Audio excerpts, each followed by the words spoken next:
Hello, and welcome to another episode of the Bearded Mystic podcast. And I am your host, Rahul N Singh. So, today I wanted to talk about something that has been I've been seeing on my Discord server, and just generally I think in spirituality, as well, more so non-duality, is confusion. Now, it's very easy for us to get stuck on words, especially when we have non-duality in Buddhism and we have non-duality in Advaita, and then there's Neo-Advaita, then there's New Age non-duality. There's quite a few things going on. So it's very easy and I think a lot of people on the journey, they tend to mix and match different kind of philosophies or teachings that they think that can help them. The problem with that is that they do not have the nuance to deal with an actual tradition. So, for example, if someone is Advaita Vedanta, they're not going to, if they keep dabbling into Buddhism, they're just going to get confused on terms. Like, for example, are they going to go through the jhanas and go through that process? Whilst with Advaita Vedanta, I think it's very simple. There's no complications in it. You literally have to just simply be the witness. And I feel like that's where Osho was very successful with kind of synthesizing both Hinduism and Buddhism. Was his central teaching was just be the witness. And essentially, with what I've understood of Advaita Vedanta, and the simple realization is this, that there's only Brahman, there's only Nirgun Brahman, and that's pure consciousness, and that's it. There's nothing else. Everything else is just an appearance, and with that appearance comes the language of paradox.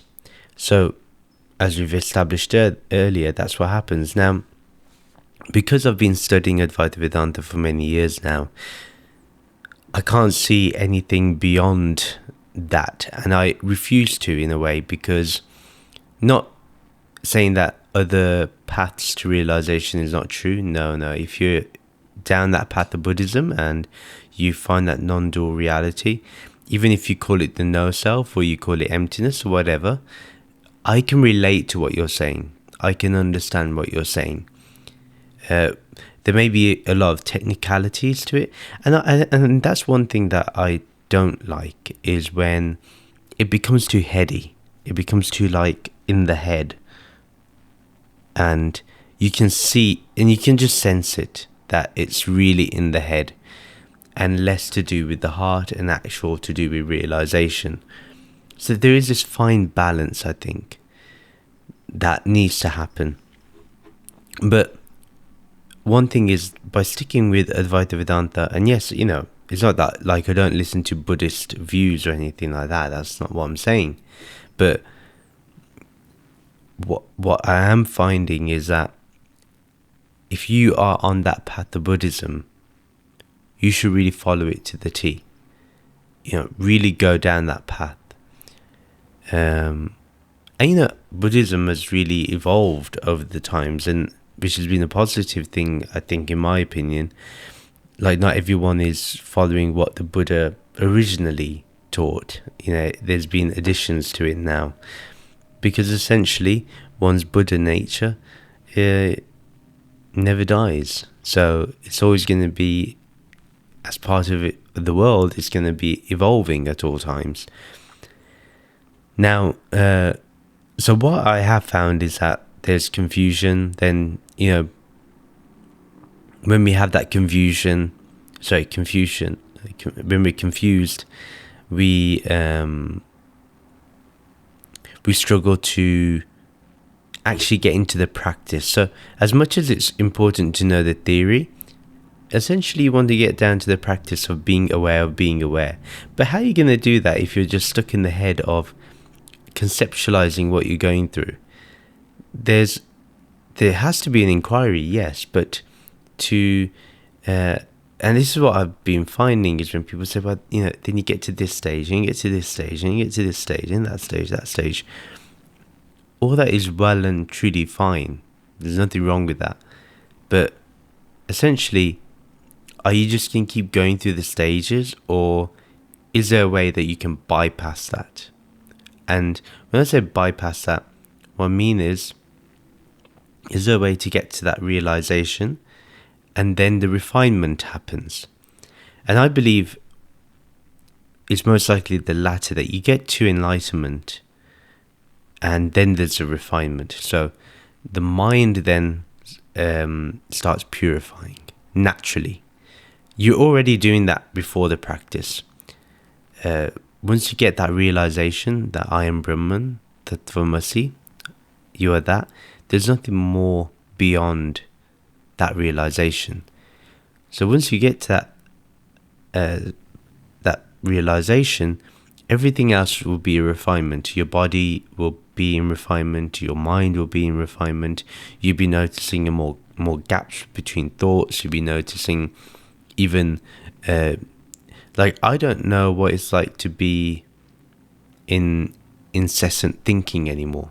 Like, I haven't felt incessant thinking for a good number of years. So that space starts being present between thoughts. You're able to go more into being the observer in life instead of, straight away acting or reacting. Those little things. Even with emotions, you know when to use the emotions and when not to use the emotions. When is the emotions going to get you to the next level, and when is it not going to get you to the next level? Are people really are the people in your life really worth reacting to all the time, or can you hold space for them? So these little things come about, especially in the practical life.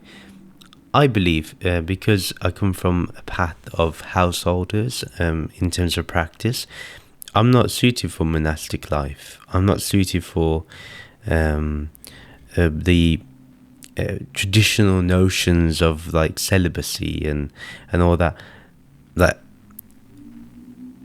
That for me, or abstinence, shall I say, that stuff I kind of feel takes someone away from the juices of life, where you're not able to integrate your understanding into the world. So it's okay that if you're by yourself and you're meditating and you get to a realization, that realization is only there because there's nothing that's going to challenge it. Of course, if you're secluded, how is the ego going to get anything to identify with? It's about putting the ego to the test. So if you're going to go into the world and then you see what triggers you, what gets you emotionally vulnerable. How do you deal with sickness? How do you deal with good health? How do you deal with different situations? How do you deal with hunger? How do you deal with the overstimulation of the senses?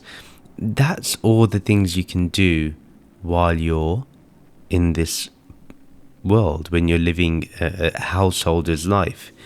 But obviously things have changed now. Monks tend to live in the world as well and have more or less of a worldly life, just without maybe getting married or having a partner and stuff, or having kids. But I find, like, if you don't have your mind challenged, how are you meant to transcend it? There has to then be some latent vasana that will be present, and that will have to be dealt with. And some people deal with that regardless if they go back into the world or not. So there's exceptions to everything. But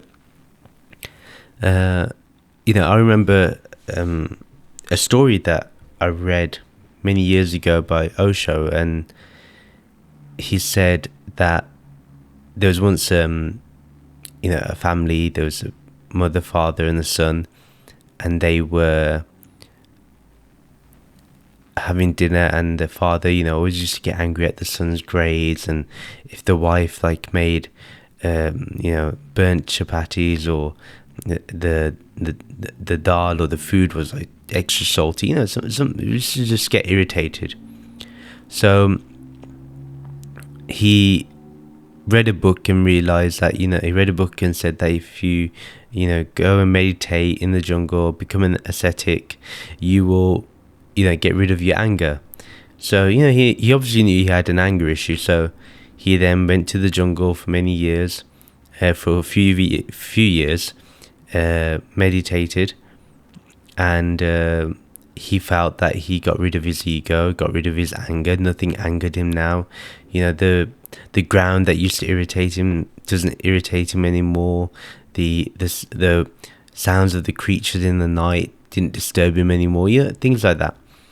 So he then says, I'm now enlightened. Anger doesn't happen to me. I'm no longer irritated. I'm going to go back home. So he goes back home, and the food is extra salty. Nothing happens. The chapati's burnt. Nothing happens.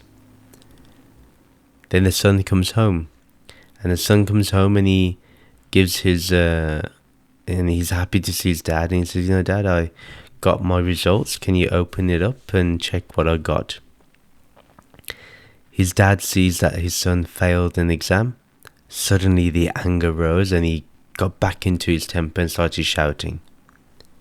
The moral of the story is that it's life's challenges that brings out the best in you, that shows you where you need more work.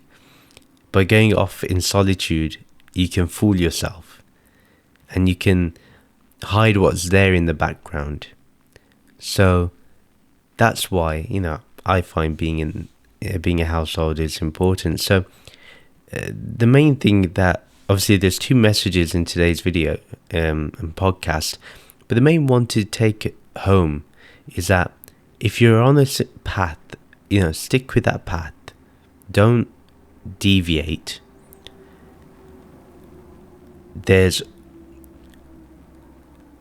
And then when you've achieved what you needed from that path, so if you achieve the highest in Advaita Vedanta, you should be able to understand the language of realization in other traditions, the language of enlightenment in other traditions. You know there'll be differences, but you'll see the similarities. And that's the one thing to go for. And so that's important.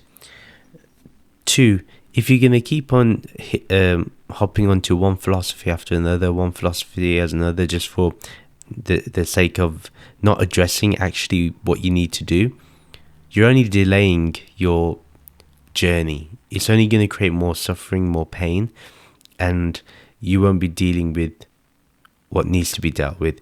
So that's really important. And 3,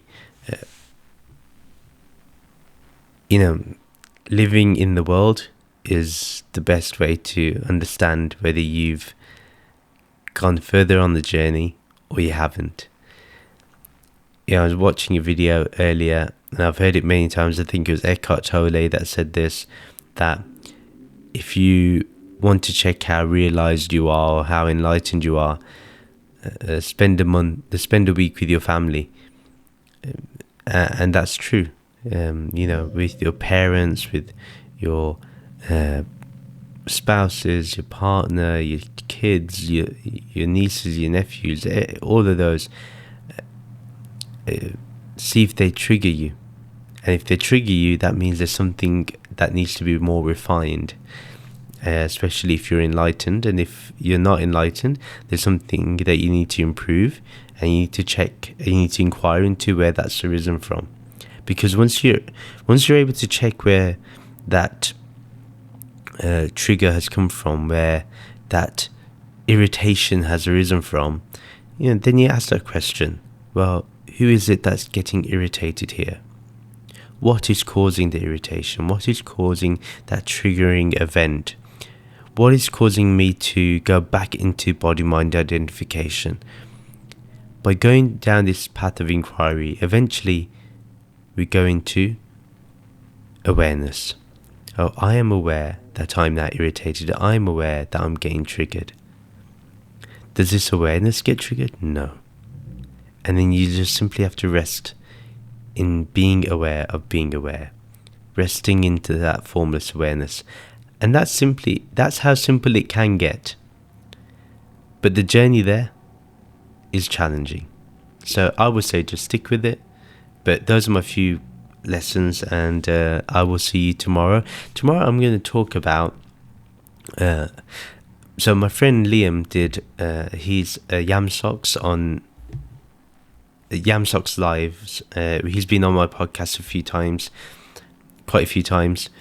A dear friend, a dear brother, and he did a reaction on my reaction to a video that a mutual friend, Sky Guardian, he's his username on YouTube,